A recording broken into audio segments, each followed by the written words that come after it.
শুক্রবার ইংরেজবাজার পৌরসভার 12 নম্বর ওয়ার্ডের জোড়াটাঙ্গি এলাকায় পৌর সুস্বাস্থ্য কেন্দ্রে পরিদর্শন করলেন কেন্দ্রীয় স্বাস্থ্য প্রতিনিধির 6 জনের দল। এর পাশাপাশি জেলা এবং রাজ্যের স্বাস্থ্য প্রতিনিধিরাও ছিলেন পরিদর্শনে। উপস্থিত ছিলেন ইংরেজবাজার পৌরসভা chairman Krishnendu Narayan Chowdhury, councillor in health incharge Sandhya Das, Kakali Karmakar, স্থানীয় কাউন্সিলর ছবি দাস, মালদহ জেলা মুখ্য স্বাস্থ্য আধিকারিক সুদীপ্ত ভাদুরী, ডক্টর অসীমা ভাটনাগর সহ কেন্দ্রীয় স্বাস্থ্য প্রতিনিধির অন্যান্য সদস্যরা।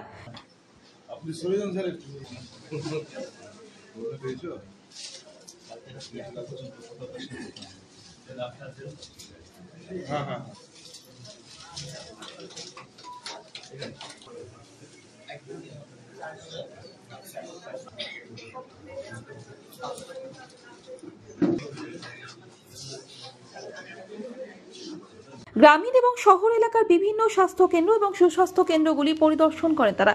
সুস্বাস্থ্য কেন্দ্রে রক্তের নমুনা সংগ্রহ সঠিকভাবে হচ্ছে কিনা, ঠিকভাবে পরীক্ষা করা হচ্ছে কিনা, ওপিডি আউটডোর সহ বিভিন্ন বিষয় খতিয়ে দেখেন কেন্দ্রীয় স্বাস্থ্য প্রতিনিধির দল।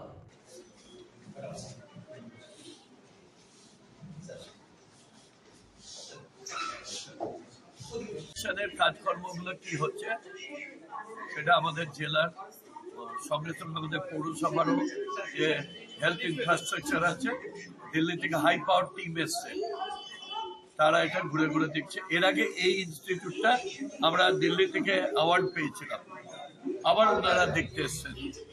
আমরা হোপ যে ওনারা ঘুরে ঘুরে দেখবেন, মানুষের সঙ্গে কথা বলবেন, একটা ভালো রেজাল্ট আমরা পাবো। মাননীয় মুখ্যমন্ত্রী স্বাস্থ্য নিয়ে যা চিন্তাধারা করছেন সেটা রিফ্লেক্ট হবে। এখানে কি বেড বাড়ানোর মতো সম্ভাবনা আছে? সেটা ওনারা ঠিক করবেন, কি করবেন। এটা তো হসপিটাল না, ইনভেস্টিগেশন সেন্টার।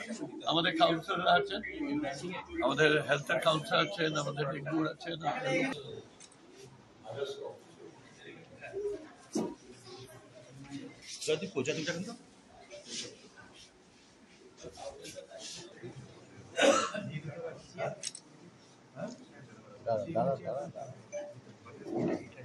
মালদহ থেকে দেবুসিনা রিপোর্ট, আনন্দ বার্তা।